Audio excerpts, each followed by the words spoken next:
Congrats on getting beyond $1 million. What got you here won't always get you there. This is a podcast for entrepreneurs who want to reach beyond their 7-figure business and scale to 8, 9, and even 10 figures.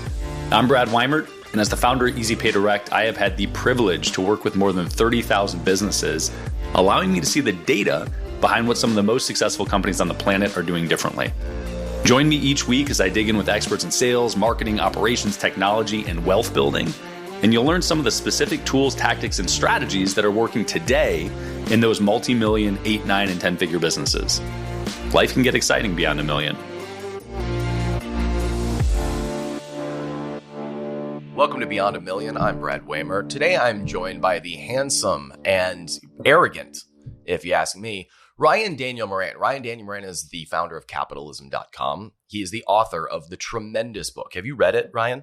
Yes. Oh, it is just delightful. 12 months to $1 million. If you open up the front cover, you'll see he's an arrogant asshole, but he is handsome as fuck. So today we're joined by Ryan going beyond $1 million. Ryan, thank you for coming to the show.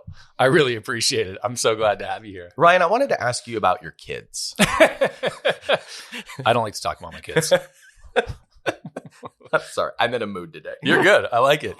So, Ryan Moran, I met you. Do you want to talk about how I met you? Do you remember this? I will start talking and then I'll interrupt so you. You don't remember how we actually met because we met like 6 times and you had been a client for many years, like many years at that point. And so I meet you at an internet marketing party 1 time, 2 times, 3 times. And I'm terrified of where this is going. I know, it's great. It's actually fantastic. So I meet you at an internet marketing party and several times. And you're always sort of, and I find out later that, those social dynamics, not your favorite, but you're sort of dismissive and just skirt out. You don't really say hi. And I meet you a lot of times and you don't acknowledge that, like that we have any connection or whatever. So we're at a baby bathwater years later. And I sit down and somebody, a woman sits next to me and she's a friend. We're talking and she's like, "Oh, do you know Ryan?" And I'm like, "Yeah." We've met like 6 times and he's kind of dismissive and rude every time I meet him. And she's like, "Oh." And so we're talking about it. And then you happen to sit down across the table. And this woman goes, "Oh, hey, Ryan, Brad was just saying that you're kind of an asshole every time that you meet him." And then she just stops talking. And so we're staring at each other and it's like, and we had to interact. And that was the first time that we actually got to talk. This is coming back. Yes. Yeah. And at the end of that, event, Baby Bathwater, we took a flight back together and then a shuttle back together at like 2 a.m. and talked a little bit then. Yeah. But that was the beginning of actually getting to know you as a human, which was good. Okay, so this is coming back. Like I remember this, but I don't remember it was you. I have a very favorable thought process of you when I think That's about good. you. I love it. But I do remember sitting at a table and you saying very directly something like, "Yeah, I just kind of felt like you were dismissive," or like you said it straight up to me, and I was just like, I didn't have a choice. She put me on the spot, and I remember being like, "Oh, okay." I think I said something like, "Thank you for that feedback." That's like, I think I received it. I didn't think I dismissed it then, and then it was like, "Okay, all right, now that we have something to work with." Totally. Is that how it went? Yeah, pretty much. Okay, pretty much. Good. It startled you that this thing got dropped in the middle of the table. But I also, I love that. Like, it's a sign of maturity and desire to connect as people when people are able to receive the feedback and be like, "Oh, I'm sorry, that's not what I intended at all." Like, I was unaware that was the social dynamic that we were having.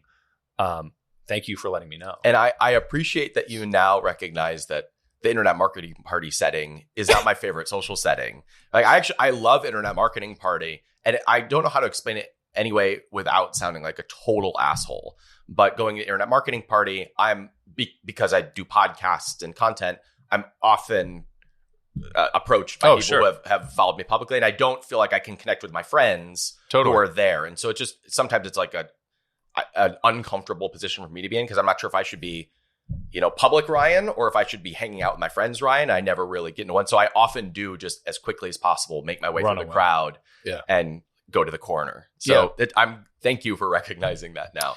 Well, 2 things. One, I have a mohawk. So that thing happens to me a lot, where I go somewhere and somebody's like, "Oh, hey," and I'm like, "I don't know who the fuck this is," and I have gotten better at handling that, right? But I understand.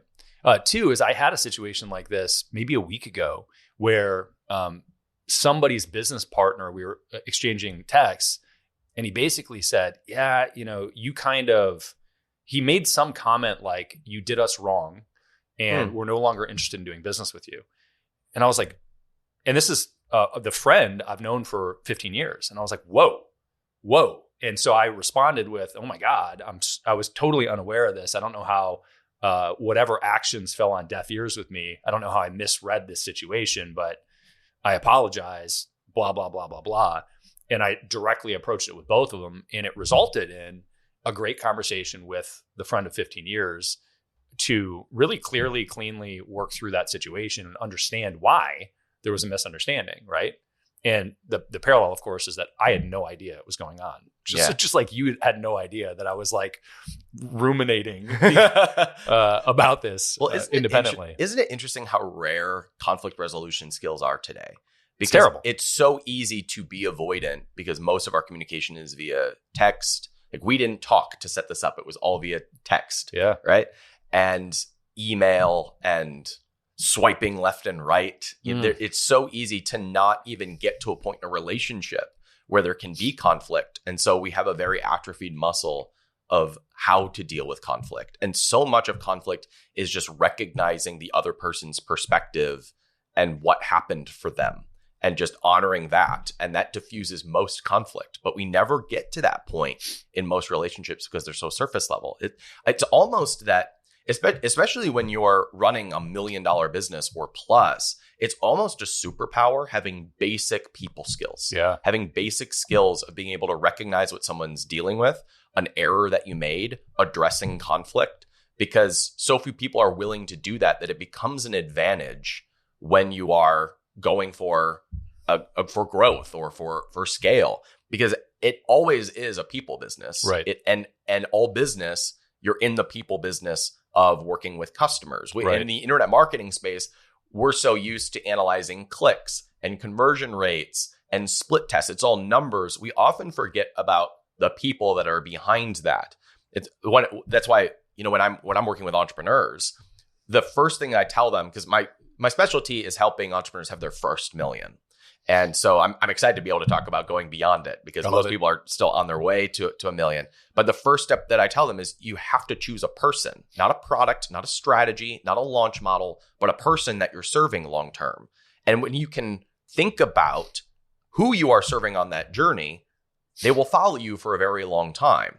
And this blows the mind of especially internet entrepreneurs, because they're so used to looking at just data and numbers. So this is my long way of saying understanding people at a very basic level and being willing to take that kind of feedback becomes a superpower, because so few people today are willing to go through that. Yeah, I totally agree with you. And I think part of it is that there's so many options and it's so easy to find the next option.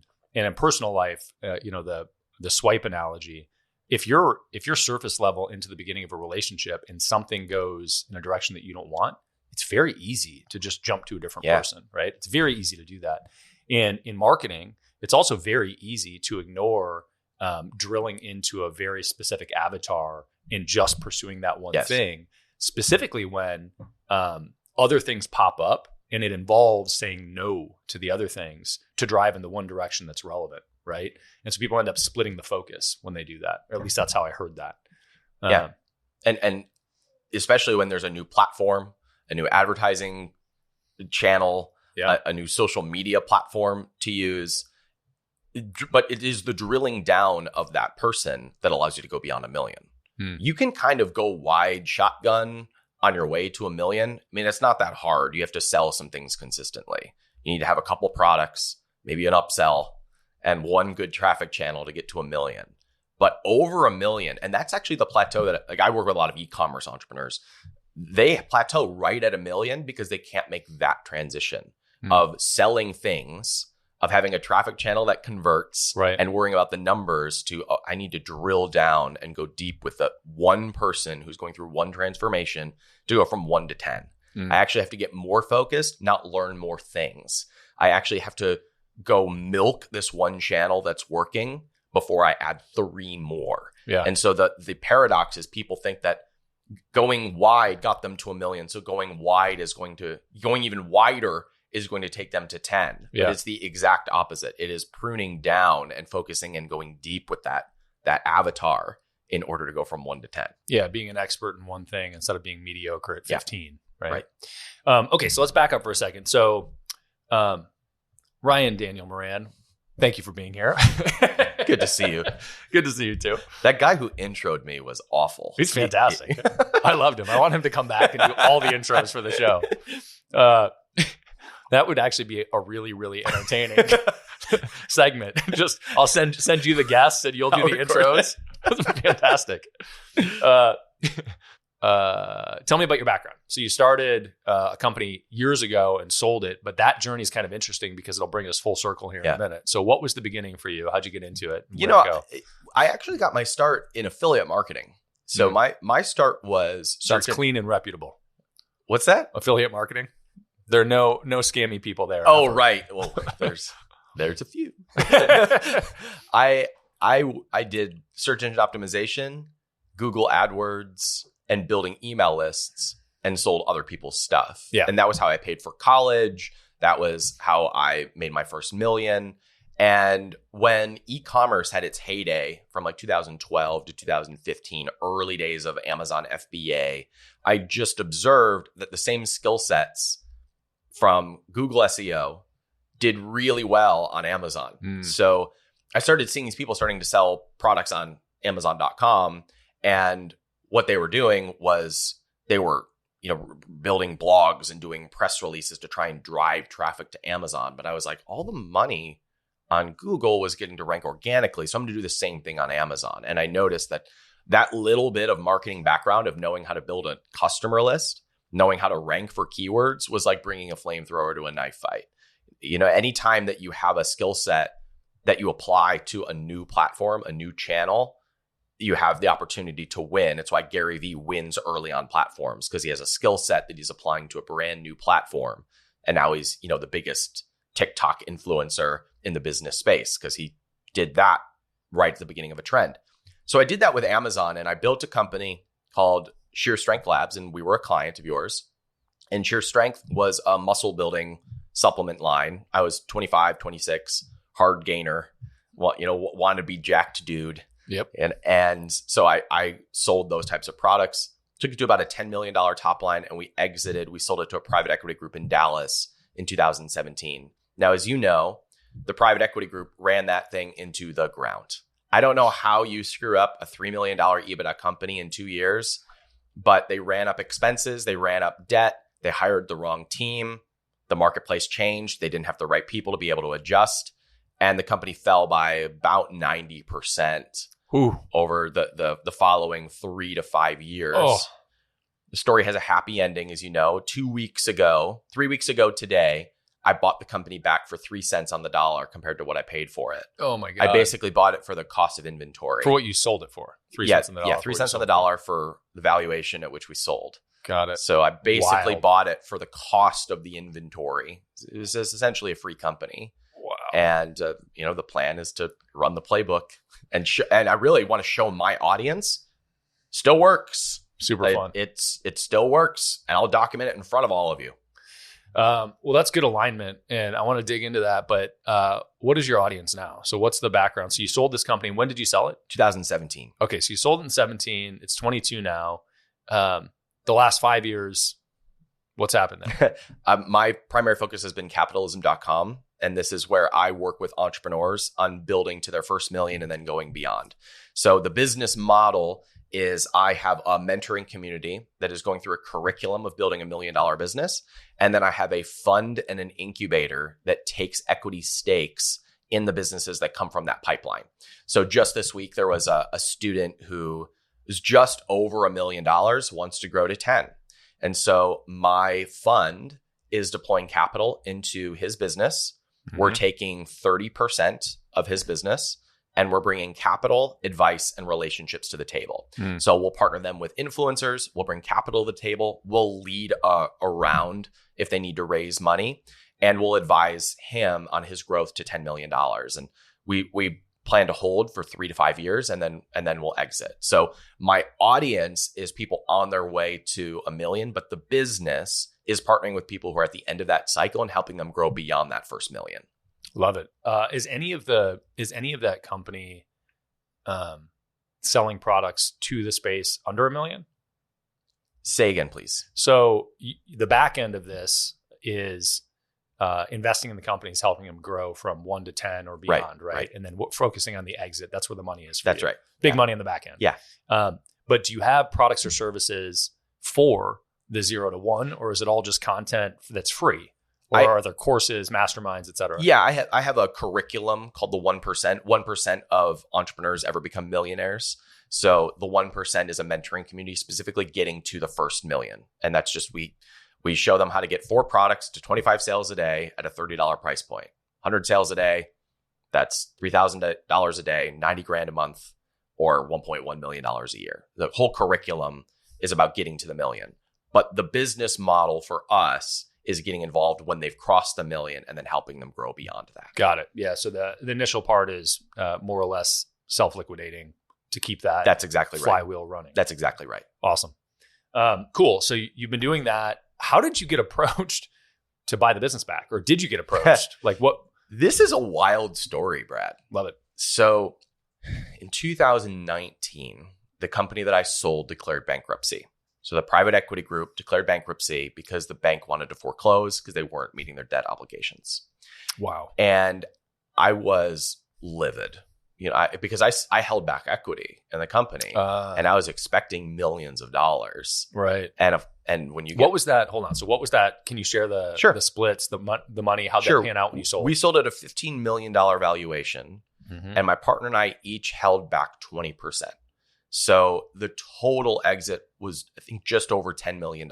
We each took home 5, and then we each had 20% of the business to hold on to because the expectation was that they were going to grow. And I mean, I was 29 years old. A private equity group gives you an offer, and I'm a kid from Cleveland. Right. That to me was like, private equity, that sounds important. And you must know what you're doing. And they said that, they talked about things of taking it to 25, 50 million. I didn't know how to do that. I wanted to sit on the sidelines and watch somebody do that to my company and learn how that worked. Yep. And what you discover is, they don't know anything more than you. They're numbers guys. And maybe they know less. Maybe they've never operated. And that was the case. Right. So, well, this is great though, because I think those details are so important because as people grow their businesses and look to exit, those conversations become super, super relevant.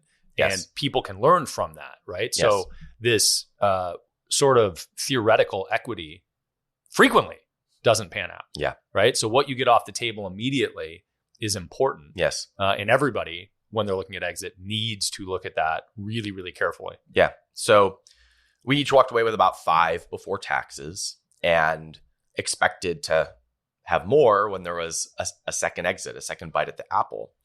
And instead, things didn't work out. They bankrupted the company in 2019.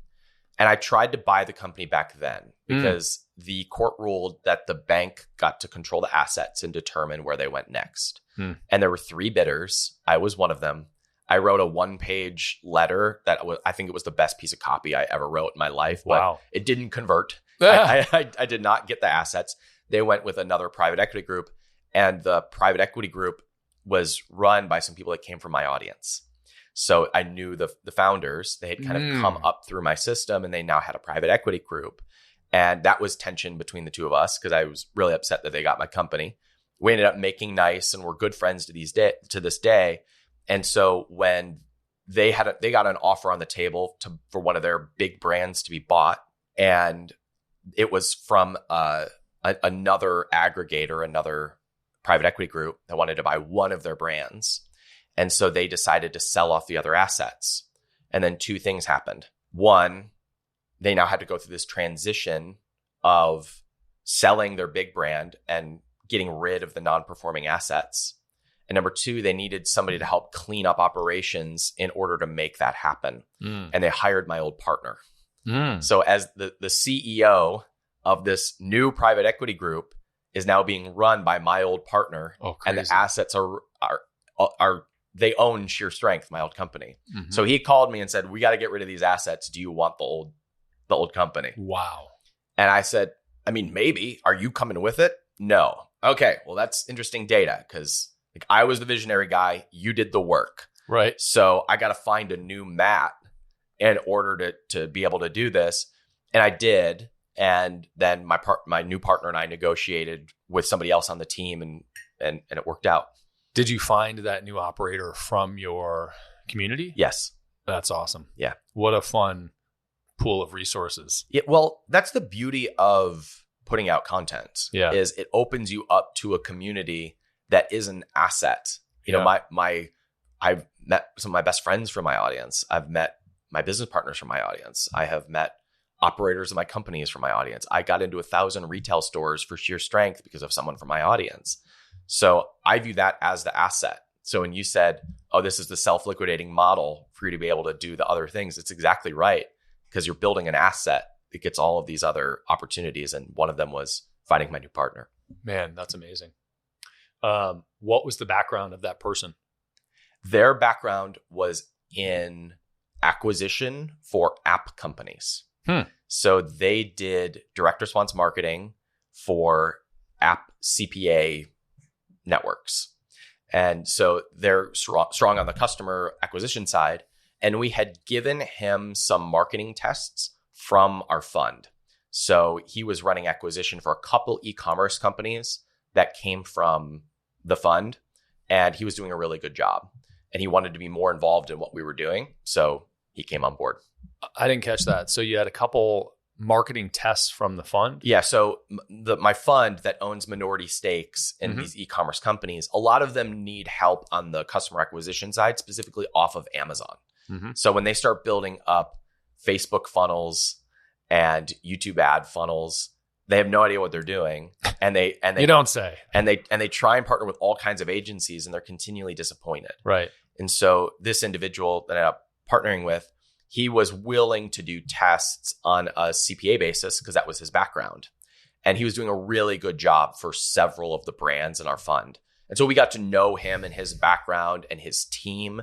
And when it came time to reacquire Sheer Strength, we just got into discussions about it and used partnering our team with his team and him heading that up. And that ended up being how the partnership unfolded. So you said tests on a CPA basis, but so tests on a cost per acquisition basis. Yeah. But was this a commission per acquisition basis? Was that the incentive for him? It's a royalty agreement. So I'll give you an example. We've invested in a company called Integral. And Integral is basically the white collar weather tech. So weather tech sells, floor mats and stuff for trucks. Got it. And Integral sells similar car accessories, but for Teslas. Got it. And Cadillacs. Got it. And so one of them is this cup holder expander. So somebody has a big gulp and they're putting it into their Tesla. Yeah. But it doesn't fit. Yeah. So this is a cup holder expander that fits different size drinks. And he has a patent on it. And Wow. he was doing a great job on Amazon and starting to build up Facebook acquisition. Tomer and his team came in and said, we could do this a lot better. So they have a royalty agreement with that company that they do all of the acquisition off of Amazon and they just take a fee per sale.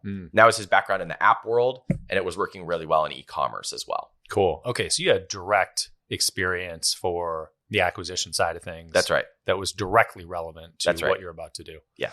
Yeah. That's like ideal scenario. And particularly if you have the budget or the capacity to pull those people. Sure. Right. I'm always looking for those people. And that's like the dream. But I think and honestly, I feel like unless you have a tremendously, like actually world changing, earth shattering, differential, like innovative product. Yeah. You can find those if you have the budget and you know how, right? If you have the budget and you pursue them. But often I'm hiring based on values or similar skill sets, not exact skill sets. Do you think that you would have found that person without your community? Not a chance. Got it. I mean, not even a chance. But you know what else I've learned, Brad, is my partner, Sam, he has helped me understand a lot about how to structure companies to acquire good talent.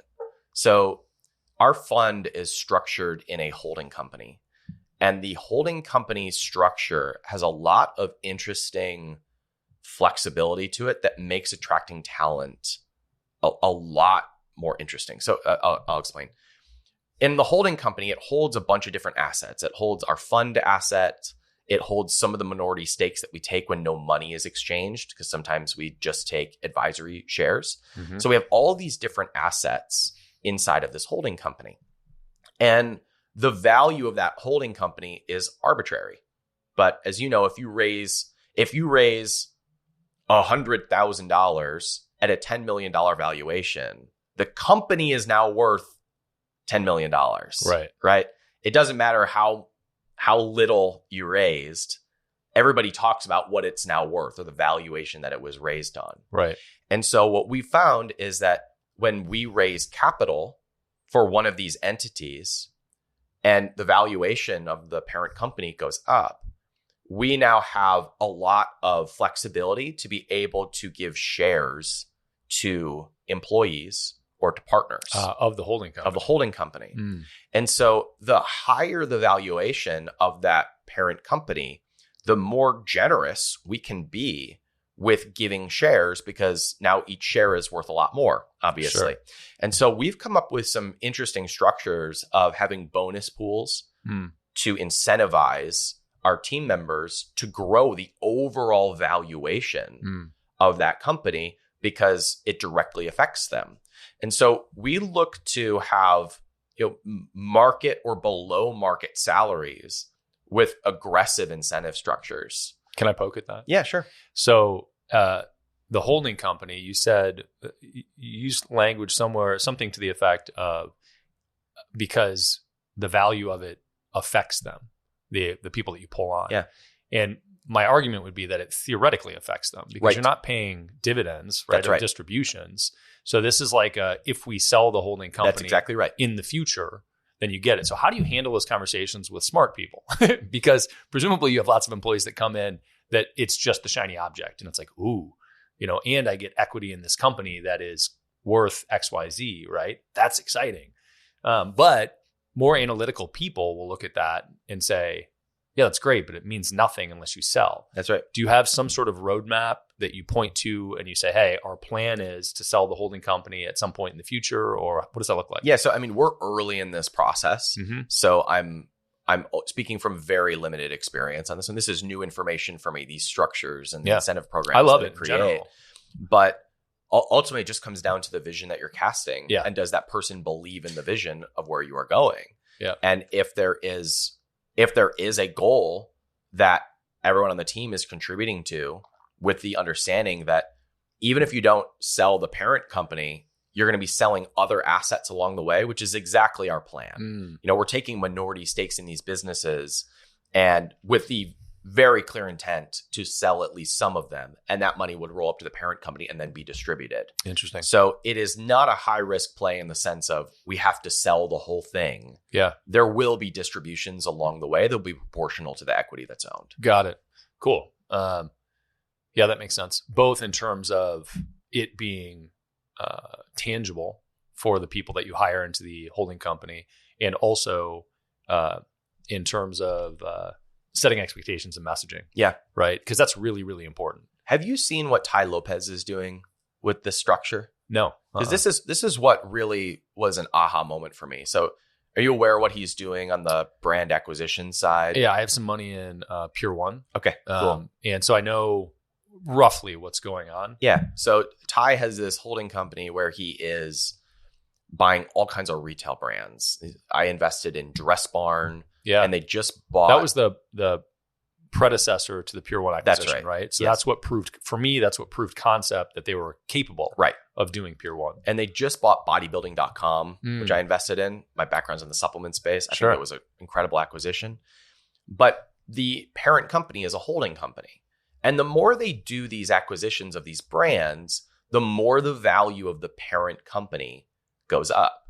And so they will raise money at really attractive valuations for the parent company, even though the underlying assets may not add up to that valuation, because someone who's buying into the parent company is buying into a holding structure that's going to continue to buy all of these other brands. So when they buy bodybuilding.com, that value rolls up to the parent company. When they make the next acquisition, it rolls up to the parent company. So if you own the parent company, you're getting a piece of all of these different things. And so people are investing in it as almost a diversification because they're getting pieces of all of these other different companies. And then now what they're doing is they've done things like they've done a real estate play in Puerto Rico, and they put another holding company in place where people are saying like, I'll invest in the Puerto Rico stuff. And that value rolls up to the parent company. And so what they're able to do is when an employee comes in, if they're getting shares, even small amounts of shares in the parent company, they're now incentivized for all of these different brands to grow, and they're incentivized to contribute as much to the company as possible to make that parent company value go up. So they're all incentivized for this aligned vision of all of these brands to succeed. And we've been modeling something similar to that as we've been putting it together. Interesting. So the holding company, I mean, functionally is like a fund. Yes. Right? So people are investing into this one thing, yes, then investing into these other things. Right. And they're able to be really aggressive in what they give away because the value keeps going up the more acquisitions they make. It's really changed the way that I think about things. Yeah, that's interesting. I'll think about that. So do you think you're going to continue to drive the new company into the ground that sells supplements? There's not much further to go. If we go further into the ground, we'll be halfway to China, Brad. The turnaround plan is first looking at the avatar of who we serve, and that's changing because I don't have an interest or a passion in serving 25 to 26-year-old hard gainers. You know, I've had 2 kids since then. Yes. I'm a dad now. I don't want to be that guy I kind of want to be that guy at the gym still, but my primary goals have changed to aging well, to playing with my grandkids when I'm 60, of being fit and strong and mobile long into my life, of living a long time. And so the brand is shifting over more to serve that demographic and that audience. And that completely changes the product line and the way that we package it and the way that we brand it and the way that we market it and the way we acquire customers. And so we basically have a restart. We have some products that are selling. It still does about $1 million top line. If we pare down expenses, it'll be slightly profitable. So we have a little bit of a foundation to work with, but it is a new start. And so we've developed more of an anti-aging product line than a muscle building line, which is exactly what I'm interested in right now. And so there's that fuel to be able to grow the brand. So that it's a completely different vision. So let me ask you this. Had you continued and not sold the company, you said it was doing 10 million top 10 million top line, $3 million bottom line. So let's say that it's 2017, you don't sell. Actually, let's fast forward. Let's pretend that the gap didn't exist. Now you're a father with 2 kids. You've got 10 million top line. Your interests change. And you have one avatar, which is 25, 26-year-old guys that want to get ripped and big in the gym. But your interests change. You as the business owner at that point in time, knowing that you've got 10 million a year coming from this avatar, do you add product lines or do you keep driving deep in that one channel? You know, when we started, you were talking about how it's okay. You could go shotgun approach and just blast a bunch of products and get to 1 million, but you like to narrow the focus to go from 1 million to, let's say, 10 to a specific avatar. At what point do you feel like you could add a product, and would that be the case with you if you still had that? This is an interesting question because we definitely made the mistake of doing the shotgun approach in order to try and grow. So when we felt like we had maximized the product line that we had, our temptation was to go wider, and that did not work out well. Every time we went away from the core customer, sales went down, and we had a product that wasn't converting and competition was eating us up. So we definitely made the mistake of going wide at times. But I believe in once you have maximized a product line, you then launch the next product about whatever is the next stage of that person's journey. So if you maximize the muscle building space with pre-workouts and post-workouts and creatines and protein, first of all, there's $10 million to be had in that focus. But then what does that person buy in the next stage of their journey? Might be a joint supplement. Yeah. And so if you do that really well, then it is now a fit for the existing product line. We made the mistake of just going, we created a line called Sheer Health, and it was just a general health supplement division, and it flopped because we were just doing this and this and this. It was trying to go for volume rather than serving a person. So if I were to go back to 2017, I would have pared down the distraction products, and I would have come back to the muscle building focus, maximized that, and then started to add in the products we're adding in now, because it would be the next stage of that same person's journey. Yeah. I love that. I had a conversation the other day I was talking about this before with Tom Shipley, and he was talking about the expansion of products as they scale to 9 figures and beyond.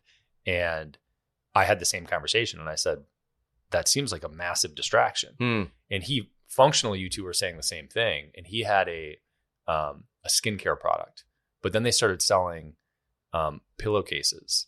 And right, exactly. Because the skincare product actually, so skincare, and one of the things was women's hair loss.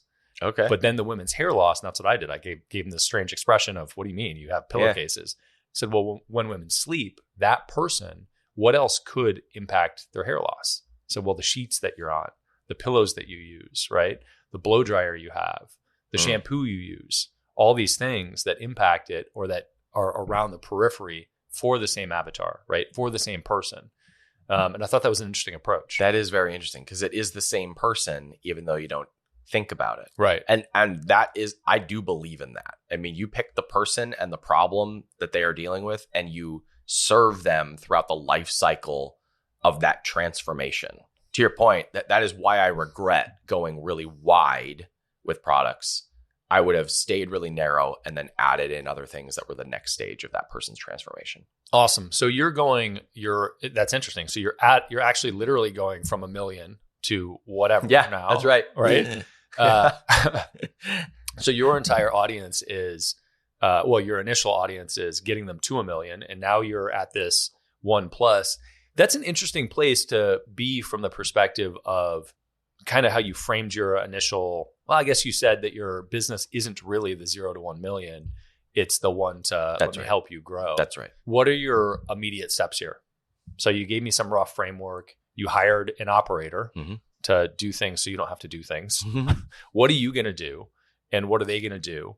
What pieces are not in place? What are you going to put in place? What's the initial roadmap? Yeah, 2 things. One, well, first we need to clean up and solidify the product line, because they still have a lot of distractions in that product line. So we've gone back to the basics and said, what are going to be the 4 to 6 products that are core for our line? So that is like pre-step 1, because they don't even have a consistent product line right now. So all the work we're doing right now is that. How many products are there right now? I mean, there were like 13 or 14. Got it. Plus 10 more that were out of stock when we took over the company. Sweet. So we're keeping 6 of those and shedding the rest. And are they still are any of them focused on the gains in the gym, or are you pivoting that whole thing to? There are some products in there that have some crossover, like a nitric oxide supplement. Some people take it for blood flow, and some people take it for performance in the gym. So it's branded fairly generically right now. We will change the branding and the formula, but we'll keep that product, and we'll just position it for the audience that we're serving long term. So there's the 6 products are the ones that have enough crossover for us to brand in the direction that we want to go. So I have 6 products, and that's, pre-step 1, adding some products to that are, the core of what we're going to sell. Then step 1 is we need a way to acquire customers that we control. And it's difficult to advertise supplements. We don't even really want to advertise supplements. We have a core person that is the father that wants to age well. That's the transformation they're on. So we're doing a book funnel to start. And the book is called From Dad Bod to Father Figure. Oh, wow. And it is about hormone optimization, anti-aging, and biohacking. we partnered with a doctor local here in town who is helping us put together that information. We'll do a book funnel that attracts the right person, and then we'll have the follow-up sequences for our core products after the book funnel. Does that make sense? Yeah, totally. So that's our customer acquisition plan. And then the second step to that is hiring an agency that will manage the Amazon presence. And so we'll have the acquisition funnel and we'll have the Amazon presence, and we'll combine those two as we grow back to 10 million. So the book funnel's super interesting for that acquisition. So you're pushing out a book with a credible doctor. Yep. With a great title. Thank you. Yeah, great idea. And what does the follow-up sequence look like there? Is this the book funnel leads to free book plus shipping, or low-cost book? We get it out to you, but we capture your info. Yep. And then it's email follow-up sequences. That's right. That all go towards Amazon or towards your e-com store, or they'll probably both? go to our e-com store because That's where the money is. Well, not necessarily. I mean, I consider it a win if the product's in someone's home. Yeah. I don't care if they buy it on Amazon. I don't care if they're buying it from the store. But the thought of putting it to our own store is because we're doing bundles, and those bundles are hard to do on Amazon. It's not impossible. It's just more difficult. So one of the things we're developing is a really nice pill organizer case. Okay. Tin leather case. And one of the things we think about is, okay, how do we fill up the case? How do we develop the product line that fills up the case? So when they're carrying this around, it's filled with sheer strength supplements. Yeah. And what are the core things that person needs to be taking? That's how we're creating the product line right now. Case, and let's fill up the case. Let's fill up their day, morning and night. Love it. Of what they're going to be taking. And so that as a complete package is kind of our profit maximizer, if you will. It's our high-end thing. It may be a $300 or $400 a month auto ship. And the more people we can put into that, obviously the higher the recurring revenue goes, the higher the valuation of the company goes. We look at Amazon as a way to acquire customers so we can put them into follow-up sequences for that recurring revenue model. So whether we're acquiring the customer via a Facebook ads and a book funnel, or they're buying something on Amazon, we're still bringing them into the same flow with the goal of putting as many people into a recurring revenue model as possible. And that will be the backbone of the company. And you mentioned bundles. So, and that typically in supplements is instead of one bottle, you buy 3. Yeah. Right. That's usually what bundles are in supplements. Is that different here? Yeah, very different. And then what's the point of the bundle? The bundle is your recurring revenue. Got it. That is anti-aging, gut health. Got it. Digestion, blood flow, hormone optimization. But as a subscription. As a subscription. Got yes. it. Yeah, that's very different. Very different. Yeah. We have seen lots of supplement companies that the only way that they can make money, the only way that they can make the model work is instead of buying one, you buy 3 bottles or 6 bottles. They're selling a product rather than building a brand. For sure. For sure. They're selling Garcinia Cambogia rather than serving the 40-year-old housewife who has an eating disorder and needs to have these products, right?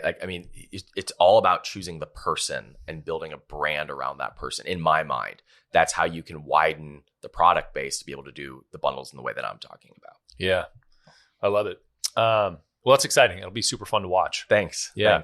Thanks. It's either going to be awesome or fail publicly. Well, I think that you can make, create good lessons out of that. That's right. That's true.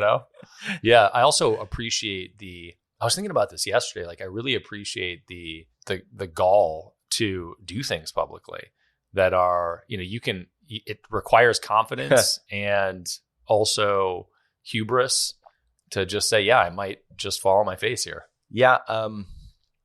I'm very aware that that things could go poorly. And thankfully, my personal brand is not in the fitness space. Yeah. I don't claim to be a fitness expert. I'm curious about this space, but I partner with formulators and fitness influencers and doctors to be able to bring credibility to that. It would be one thing if I was documenting the business publicly and there was a flopped product and I still had to rep it. It's another thing to have an entrepreneurial audience and to say, this product flopped and I'm going to explain to you why in this video. So here's what we should have done. Here's what we did instead. Here's why we made this decision. I hope you can learn something from this. So I think if you're honest about your failures, it neutralizes the embarrassment, because I mean, if you're an entrepreneur, you're gonna fail. You're at least gonna micro fail. Yeah. You're at least gonna do dumb things and make dumb decisions when you're tired, like at the very least. And if you don't know that and can't own that, then you're gonna have a hard time. Yeah. And so when you do it publicly, I guess you just develop a thick skin for it. Yeah. Well, I think that on some levels, embarrassment is a choice, or Well said. Or it should be a choice, right? And that's sort of it has to be your capacity to go inside and think about what the point is of it, right? That's really interesting, Brad. Well, that's sort of the frame of, in the endurance world, there's this idea, and it's also the emotional world, this idea of pain is inevitable, suffering is a choice, right? And that's the rumination of the whole thing. That is very interesting. I'm pondering that right now because I believe in that idea, but I have always thought of embarrassment as an emotion, but it's really the thoughts that we have about that emotion. You know, it's like you can feel shame and not ruminate on it. Right. Right. It's the rumination that actually makes it sufferable, whatever that word is.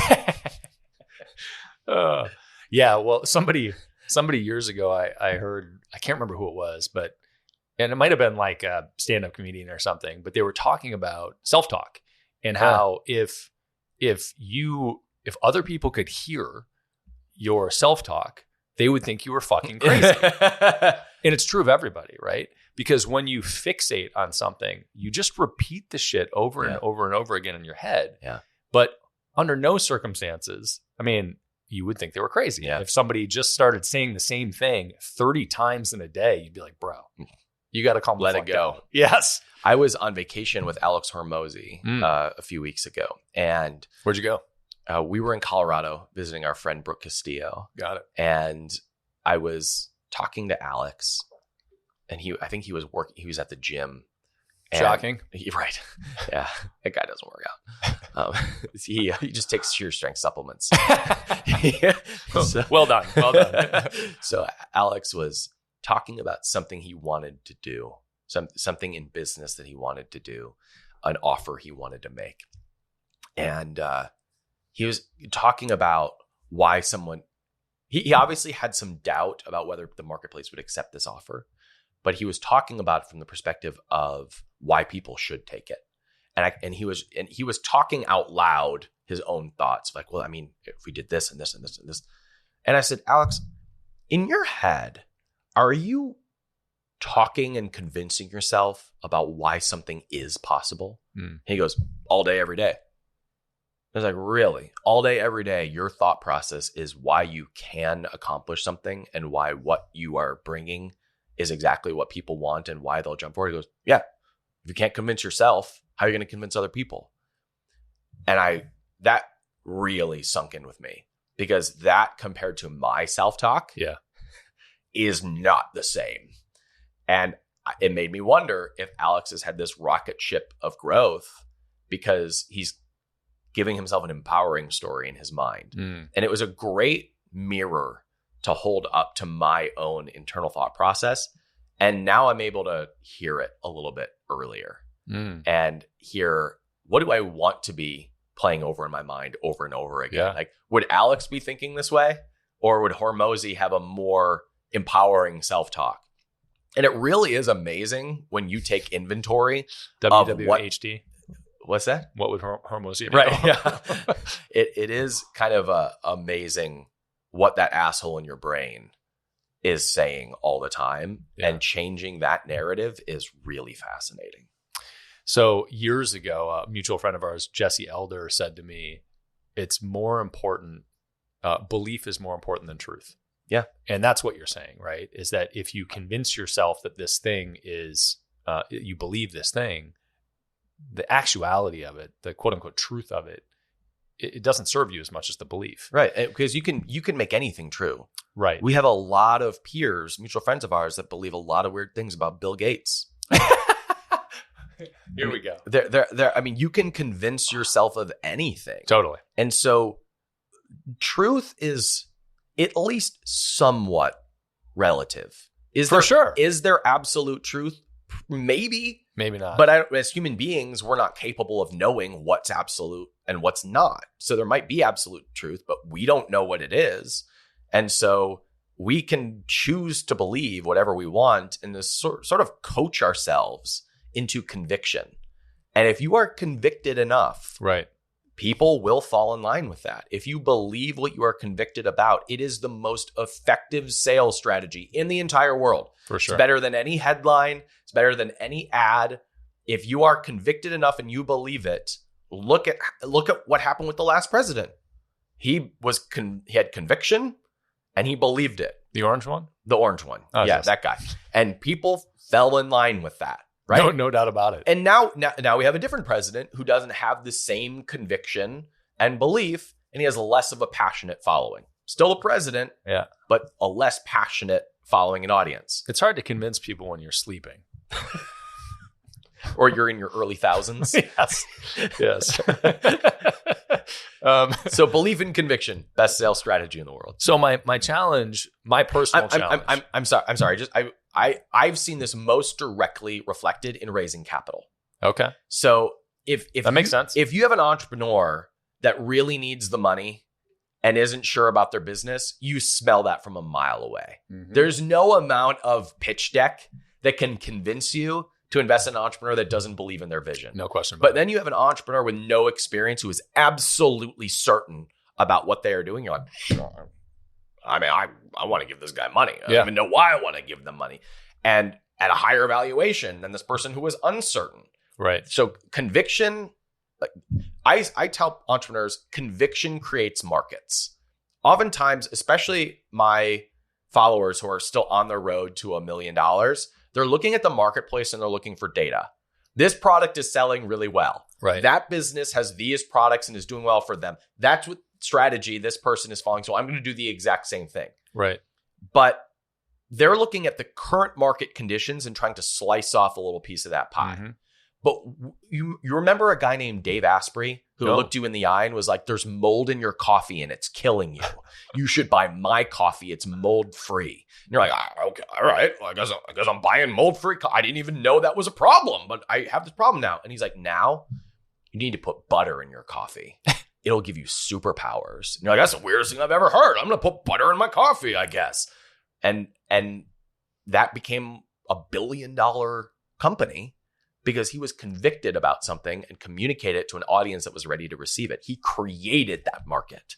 There was no MCT oil market before people were putting butter and coconut oil in their coffee. Dave built that based on conviction.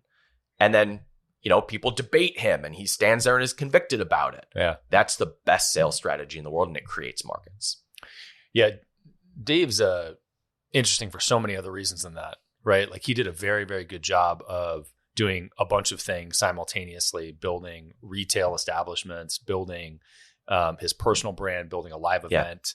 I mean, he really doing, you talk about a book funnel, right? He had a documentary funnel where he did, I think it was called Moldy, maybe. It was fucking that's right. I forgot about that. Yep. And it was just one of the facets of the marketing approach to indoctrinate people to his own convictions. That's right. Right. Now, my challenge with that whole thing as a analytical human is that, and one that I guess part of that is that I don't believe in almost all absolutes. Because I think that there's always space. I like how you very carefully almost did always not space, say right? that as and an then absolute. I just said always. Yeah, exactly. Well, it's rare to come across something where it seems like this for sure is 100% true and there are no holes in it. There's no way that you can give me anything that would even deviate from this being true, right? There seems to be exceptions to nearly all rules. Sure. So I have a hard time with that, right? I have a hard time dialing in and saying, no, this is the thing, 100%. I'm going full tilt towards it. And maybe the reconciliation for me is where did you see my argument doing that? Which part are you taking exception with? I'm not taking exception with any of it because I think we're both on the same page, which is that if you are convicted it's likely to get you to the end result. Yeah. My challenge is that it seems inauthentic to be fully convicted in something and ignore what I see as the reality of holes in that conviction. Other evidence that contradicts 100%. your conviction. Sure. Correct. Right. But we all do it. Sure. I mean, we do it in religion. We do it in politics. You think that there's contradiction in religion? Every once in a while, you can find something, Brad. You know, I went to college to be a pastor, right? I did know that. Okay. I mean, story for another day. but there are, we do it all day, every day. Everything that I run capitalism.com. I believe that capitalism is the way that you create change in the world. But sometimes, every once in a while, when a blue moon happens, a government does something smart. Every once in a while. It's rare, but it's happened. Yes. And now that is evidence that goes against my belief that capitalism is the best way to create change. But I still believe that capitalism is a superior system to government intervention. Markets do better than centralized planners. But once in a while, government gets something right. Even a blind squirrel finds a nut every once in a while. A broken clock is right twice a day, you know? Yep. Anyway, so we are doing that. If we were to consider all evidence the same, we would never have any beliefs. We wouldn't know what to do. Right. So all of us and all of our beliefs are ignoring some evidence in order to move forward. You know what I'm saying? Yeah, I love it. So there's always going to be evidence that contradicts what you believe. But I mean, I was in a conversation with a family member who is a very devout Christian who has a few beliefs that I would consider strange. And I would even consider dangerous. Mm-hmm. And when you bring evidence that contradicts a belief they have, they literally can't see it. They just cannot see it. We see what we believe, not the other way around. Like our beliefs determine the filter through which we see the world. So my only point to what you're saying is I agree that we ignore evidence, but we do it all day, every day. Yeah. I think that I would like to live in a way that is deliberate. Sure. And I think surfacing that and being aware of it in personal life or in business is powerful. Yeah. To say, no, I'm making this choice because holding a firm belief is more important than a truth. That's right. And can you be conscious about what you choose to believe? Right. And then find evidence for it? We like to think that we're rational. We like to think that we observe the world neutrally and then we create our beliefs based on what we observe in the world. We are not like that. No. We make our decisions and our beliefs emotionally in a moment, and then we find evidence to justify that. Unless you consciously interrupt the pattern and choose what you're going to believe and then allow yourself to find the evidence for it. Right. But naturally, we react we react emotionally and then we find evidence for it. And so we have an unconscious belief system through which most of us are seeing the world. Yeah, and I guess that's the concern. I guess the concern is having a belief and then stacking evidence on top of it to solidify the belief and ending up, 38 degrees off from the target and going full speed in that direction because you just keep stacking evidence to support the belief. Yeah, you can absolutely be convicted in the wrong direction. Absolutely. A few religions have that. A few political leaders have that. So you can be convicted and believe it and be congruent in that. But you and I could say, it's the wrong direction. Yeah. But it doesn't mean that they don't believe it. Yeah. I love it. Well, Ryan, I know that we're coming up on, for me, business. I don't know what you do all day, but I'm you have work to do? Very much operating the company. So, what are you going to do the rest of the day? I haven't decided yet. Okay, see, the case in point. If people want to find out more about Ryan Daniel Moran, where do they go? Capitalism.com. And my YouTube channel is just my name, Ryan Daniel Moran. both of those are great places. Love it. Why do you put Daniel on there? Are there too many Ryan Morans otherwise? There's a lot of Ryan Morans. There's a Jets player named Ryan, or Jets reporter named Ryan Moran. There's an internet marketer named Brian Moran. I know Brian that I get confused with. Yeah. There's very few Ryan Daniel Morans. Got it. Yeah. Perfect, man. Love it. Well, I appreciate you spending time. It's great talking to you. See you, Brett. You too. If you learned one thing on this episode, share it with another entrepreneur. They need to hear it. Also subscribe so that new episodes just show up on your phone. It's a lot easier that way. And if you want the really good stuff, check out our free BAM! Tactics and Strategies course. It's where we curate the best tips, tricks, and tools that our guests know, whether they've shared them on the podcast or not. Just go to beyondamill.com. You'll also find previous episodes and show notes at beyondamill.com.